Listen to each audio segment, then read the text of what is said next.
Good morning, beta. How are you? I hope you will be fine and safe at your home. Today's work is class हेतु 6th class का है। आज हम 6th class की class हेतु में रविंद्रनाथ टैगोर, जिनका नाम आपने सुना है, उनके बारे में जानेंगे। और वो हमारी पुस्तक में है। ये 6th क्लास की क्लास हेतु पुस्तक है। 26 पेज पे हम रविंद्रनाथ टैगोर, जो भारत के प्रसिद्ध चित्रकारों में से एक थे, बहुत ही महापुरुष सम्मानित व्यक्ति रहे हैं। ये बहुत संघर्ष करके इन्होंने ये मुकाम हासिल किया है। और हमारा जो भारत का राष्ट्रगान है, जिसको हम गाते हैं, वो हमारे प्रसिद्ध महापुरुष रविंद्रनाथ टैगोर के द्वारा लिखा गया है, ये गीत राष्ट्रगान। तो आज हम रविंद्रनाथ टैगोर के बारे में जो भी कुछ है, उनका जीवन परिचय, उसके बारे में जानेंगे। ये 2 पेंटिंग हैं, यहाँ ये दिखाई गई हैं इनकी। ये 2 पेंटिंग है, देखिए, बड़ी सुंदर पेंटिंग है, प्रसिद्ध पेंटिंग थी इनकी। तो इनकी रचनाएं और इनके गीत, इनकी कविताएं, उसके बारे में हम जानेंगे। आपको पता है बच्चों कि रविंद्रनाथ टैगोर एक लेखक, कवि, साहित्यकार, रचनाकार सब कुछ थे। बहुत अच्छी विभूति थे हमारे लिए। और उसके बारे में जानने के लिए मैंने आपके लिए नोट्स तैयार किया है। तो बेटा, ये 6th क्लास का टॉपिक है रविंद्रनाथ टैगोर। इनको हम रवि भी कह सकते हैं, क्योंकि इनका पहले रवि के नाम से भी जाना जाता था। तो इनका जन्म था जो 7 मई 1861 में कोलकाता जोड़ा साको ठाकुरबाड़ी में हुआ था। भाई, इनका जन्म कहाँ हुआ था? 7 मई 1861 में कोलकाता जोड़ा साको ठाकुरबाड़ी। नाम याद हो गया आपको? आपको क्या करना है कि आपको अपनी नोटबुक लेनी है, ड्राइंग फाइल लेनी है, उसमें आपको इनका जीवन परिचय उतारना है, लिखना है। बहुत इम्पोर्टेंट मैंने आपके लिए नोट्स तैयार किया है। इसमें सिर्फ इम्पोर्टेंट चीज़ें हैं जो हमेशा अक्सर पूछे जाते हैं इनके बारे में। तो हम शुरू करते हैं। जन्म हो चुका है हमारा 7 मई 1861 में कोलकाता जोड़ा साको ठाकुरबाड़ी। 8 वर्ष की उम्र में पहली कविता लिखी थी।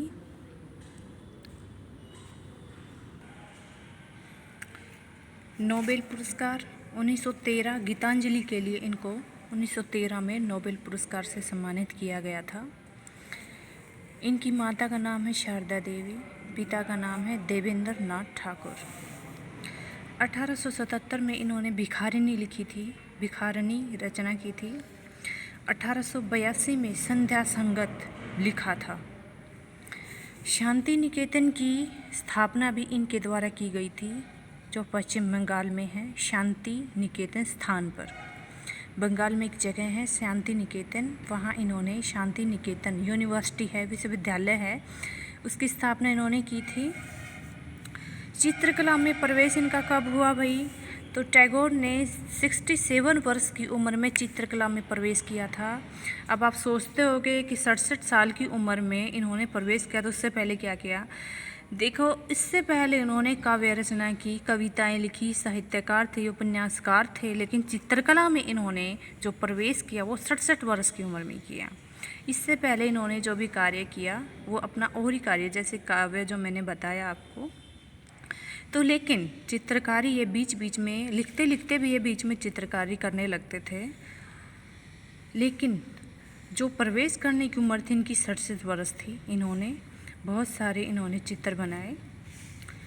इनकी मृत्यु हुई थी 7 अगस्त 1941 को। ये हमें छोड़कर चले गए थे, लेकिन आज भी ये स्मरणीय हैं। इनका राष्ट्रगान हम गाते हैं, हमें ये याद रहते हैं। बच्चों को इनका नाम पता है, लेकिन इनकी जानकारी, जीवन परिचय उनको नहीं पता। तो बच्चों, आज ये जीवन परिचय ही है, आप इनको नोट करते रहना, बाद में आराम से लिख लेना वीडियो को स्टॉप करके। तो इनकी प्रदर्शनी कहाँ कहाँ लगी थी? उनके चित्रों की प्रदर्शनी पहली बार पेरिस में हुई। पेरिस भारत में नहीं है, आपको पता है, लेकिन भारत में पहली बार 1931 में मुंबई में, 1932 में कोलकाता में हुई। तो पहली बार मुंबई में हुई थी। बम्बई पहले बोलते थे, मुंबई बोलते हैं। और 1932 में कोलकाता में हुई। तो भारत में पहली प्रदर्शनी मुंबई में हुई, सेकंड 1932 कलकत्ता में हुई। याद हो गया आपको। लय की अनुभूति, फीलिंग ऑफ फ्रीडम। लय की अनुभूति आप समझते हैं, हम कोई भी कार्य करते हैं बिना लय के वो अजीब सा लगता है, लेकिन लय ज़रूरी है। हर कार्य में धुन ज़रूरी है, लय ज़रूरी है, उसके बिना अटपटा हो जाता है, लड़खड़ापन सा आ जाता है। तो लय की अनुभूति को ही वे कला का आवश्यक गुण मानते थे। तो समझ में आ गई, हम बना कुछ और रहे हैं, कुछ और बन जाए तो लय की अनुभूति नहीं हुई ना। हर चीज़ में संतुलन होता है, एक लय होती है, रिदम होता है, एक जोड़ होता है, मिलन होता है। तो ये कला में बहुत ज़रूरी होता है। विशेषताएं। W.G. आर्चर के अनुसार रविंद्रनाथ की कला की 3 विशेषताएं हैं। पहली है, उनकी कला पूर्ण रूप से आधुनिक है, लेकिन किसी की अनुकृति नहीं की उन्होंने कभी भी।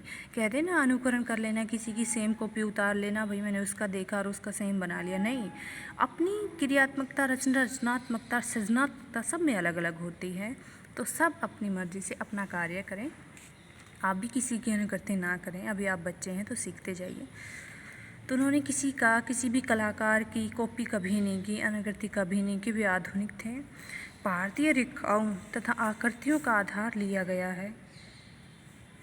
भारतीय रेखाओं तथा आकृतियों का आधार लिया गया है, अतः पूर्ण रूप से भारतीय हैं। वह पूर्णतः मौलिक हैं, उसमें ताजगी और शक्ति है, उनमें ताजगी और शक्ति है, मौलिक हैं। शिक्षा कहाँ से प्राप्त की रविंद्रनाथ टैगोर ने बैरिस्टर की पढ़ाई के लिए वे इंग्लैंड गए। 1878 में गए थे और 80 में भारत लौट आए थे। और बैरिस्टर की पढ़ाई पूरी भी नहीं की थी उन्होंने, लेकिन ये 1878 में गए और 80 में वापस भी आ गए। तो बैरिस्टर की पढ़ाई होती है बेटे कानून की पढ़ाई। तो कानून की पढ़ाई के लिए इंग्लैंड गए थे और फिर वापस आ गए 1880 में। गीत है इनका जन गण मन भारत का राष्ट्रगान। और फिर दूसरा एक राष्ट्रगान और भी है जिसके लिए सर्वप्रसिद्ध है ये, आमार सोनार बांग्ला। ये बांग्लादेश का राष्ट्रगान है। हमारा राष्ट्रगान जनगण मन है जो भारत का राष्ट्रगान है, उसके लिए जाने जाते हैं, विख्यात महापुरुष हैं। आमार सोनार बांग्ला बांग्लादेश, इसके लिए जाने जाते हैं। ये 2 ही राष्ट्रगान ऐसे थे जिनके लिए पूर्णतः बहुत अच्छी तरह जाने जाते हैं। अब उनकी रचनाओं के बारे में बात करेंगे हम। उनकी रचनाएं हैं, सबसे पहले थे पूर्वी, और 1890 में उनकी रचना थी मनासी। गलबगुच्छा थी जो, उसमें उन्होंने भारतीय, तो गलबगुच्छा आप समझ सकते हैं। गलबगुच्छा में उन्होंने भारतीय लोगों की गरीबी का वर्णन किया है, उनकी लोगों की पीड़ा, उनको क्या क्या दुख संकट आते हैं, समाज में क्या क्या समस्याएं हैं, उन्होंने गलबगुच्छा रचना में सब कुछ किया था ये। तो उनकी कविताएं हैं सोनार तारी, कल्पना, चित्रा, नवेदा, ये उनकी कविताएं हैं।